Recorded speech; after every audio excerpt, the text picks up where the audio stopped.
Hello friends, ഞാൻ baby Joseph.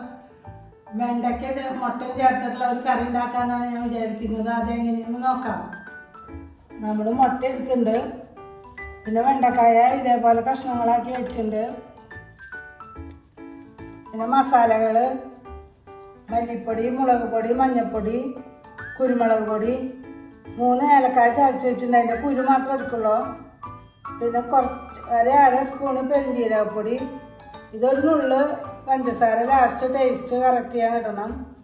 ഉപ്പ്, ആവശ്യത്തിന് എണ്ണ, 3 സവാള അരിഞ്ഞ് വെച്ചിട്ടുണ്ട്, ഇത്രയും ഇഞ്ചി, വെളുത്തുള്ളി, പച്ചമുളക്, കുറച്ച് കറിവേപ്പില, 2 തക്കാളി അരിഞ്ഞ് വെച്ചിട്ടുണ്ട്, പിന്നെ തേങ്ങയുടെ 1/4 പാലും 2ഉം 3ഉം പാലും കൂടി ഞാൻ എടുത്ത് വെച്ചുള്ളത്.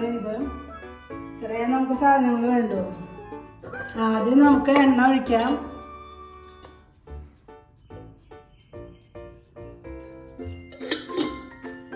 ഒരു 4 ടേബിൾ സ്പൂൺ എണ്ണ ഒഴിക്കണം.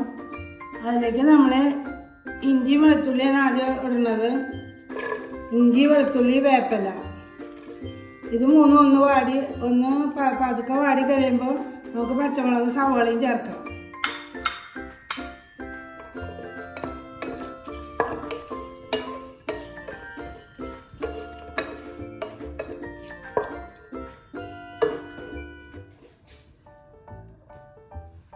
ഇഞ്ചി, വേപ്പിലയും വെളുത്തുള്ളിയും ചെറുതായി ഒന്ന് വാടി തുടങ്ങി.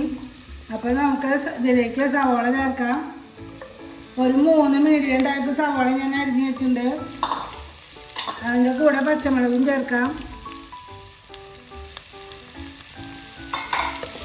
ഇനി ഇതൊന്ന് വാടട്ടെ. ആ സമയത്ത് നമുക്ക് ഈ അടുപ്പിൽ വെണ്ടക്കായ വാട്ടിയെടുക്കാം.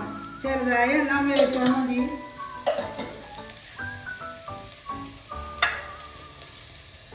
വെണ്ടക്കായ ഞാൻ അരമണിക്കൂർ വെള്ളത്തിലിട്ട് കഴുകി വെള്ളം വാർത്തിയെടുത്ത് തുടക്കി വെച്ചിട്ടുള്ളതാണ്.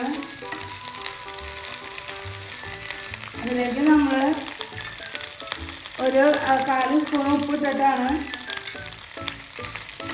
വാട്ടിയെടുക്കുന്നത്. ഇത് ലാസ്റ്റ് എടുക്കാനാവുമ്പോൾ ഒരു 1/4 ടീസ്പൂണ് മഞ്ഞൾപ്പൊടിയും ചേർക്കും. ഇനി ഇതൊക്കെ ഒന്ന് വാടി വരട്ടെ.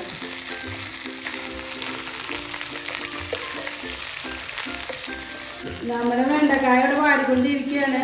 2 മിനിറ്റ് കൂടി മാറ്റേണ്ടി വരും. ആ സമയത്ത് നമ്മുടെ സവാള അവിടെ ക്ലിയറായി പാകത്തുനിന്ന് വാടി. ഞാൻ 3 ഏലക്കായ ഇവിടെ തരച്ച് വെച്ചിട്ടുണ്ട്. അതിൻ്റെ കുരു ഇതിലേക്ക് ഇടാം. ഫസ്റ്റ് തൊണ്ടിടുന്നതൊക്കെ പോയ്സണല്ലേ, അതുകൊണ്ടാണ് കുരു മാത്രം ഇടുന്നത്. 3 എണ്ണമാണ് ഞാൻ ഉപയോഗിക്കുന്നത്.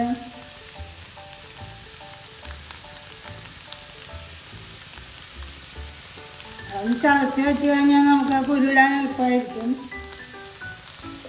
ഇതിൻ്റെ കൂട്ടത്തിൽ നമുക്ക് മസാലകൾ ചേർക്കാം. മല്ലിപ്പൊടി, ഒരു നുള്ളും മധുരം ഇട്ടു. അത് എല്ലാ ഉപ്പും ബാലൻസ് ചെയ്യാൻ വേണ്ടിയിട്ടാണ്. മഞ്ഞൾപ്പൊടി ഇട്ടു. ഒരു നുള്ളു മഞ്ഞൾപ്പൊടി നമുക്ക് ഇത് ഇടാറാകുമ്പോൾ എടുക്കാണ്ട്.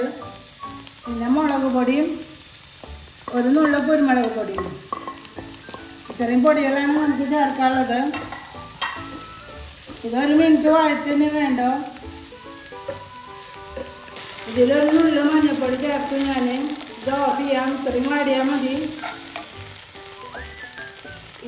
ഇതും ഇനി പൊടികളൊന്നും അധികം ഇതാവണ്ട. ഒന്ന് ചെറുതായി ചൂടായാൽ മതി. അപ്പോഴേക്കും നമുക്ക് തക്കാളി ചേർക്കാം. തക്കാളിയുടെ കൂടെ തന്നെ നമുക്ക് ഉപ്പും ചേർക്കാം. കറിക്ക് വേണ്ട ഉപ്പാണ് ചേർക്കുന്നത്. ഇനി വേണമെങ്കിൽ പിന്നെ ചേർക്കാം. തക്കാളി ഒന്ന് സോഫ്റ്റ് ആവട്ടെ.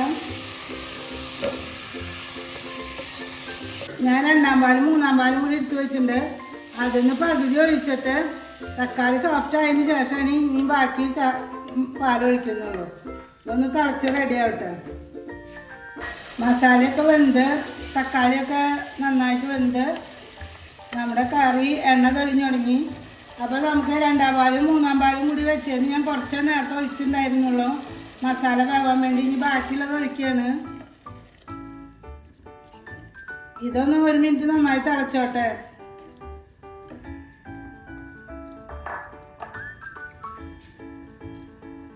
നമ്മൾ 2-3 പാല് മുഴുവൻ ഒഴിച്ചു. കറി ഏതാണ്ട് സെറ്റായി. ഇനി നമുക്ക് നമ്മുടെ വെണ്ടക്കായ വാട്ടി വെച്ചത് ഇടാം.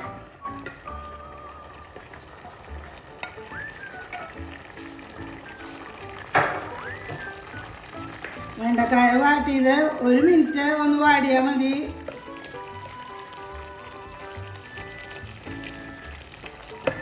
ഒരു മിനിറ്റ് വാടട്ടെ. 1 മിനിറ്റ് ആയപ്പോൾ വെണ്ടക്കായ നല്ല മസാല പിടിച്ചു. ഇനി നമ്മൾ കോഴിമുട്ട ചേർക്കാൻ വിചാരിച്ചിട്ടുണ്ട്. അപ്പോൾ ആ കോഴിമുട്ട ഒന്ന് വരിഞ്ഞ് ഇതിലേക്ക് ഇടാം.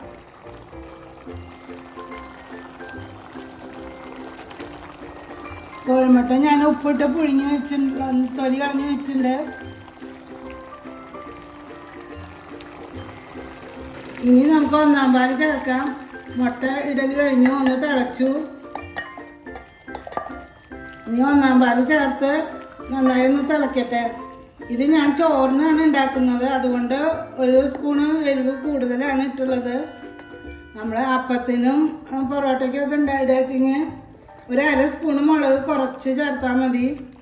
അപ്പം നല്ല അപ്പത്തിൻ്റെ കറിയാവും. ഇത് ചോറിന് വേണ്ടിയിട്ടാണ് ഉണ്ടാക്കിയുള്ളത്, അതുകൊണ്ട് 1/2 സ്പൂണ് മുളക് കൂടുതലാണ് ചേർത്തുള്ളത്.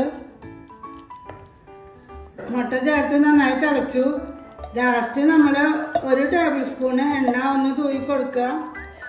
എന്നിട്ട് കറി ഓഫ് ചെയ്യാം.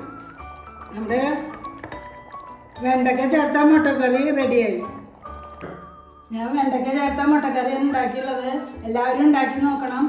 അപ്പത്തിനും ചോറിനും എല്ലാം നല്ലതാണ്. എല്ലാവരും ഇത് കാണണം, ഉണ്ടാക്കി നോക്കണം. സബ്സ്ക്രൈബ് ചെയ്യണം, ലൈക്ക് ചെയ്യണം, ഷെയർ ചെയ്യണം. Thank you.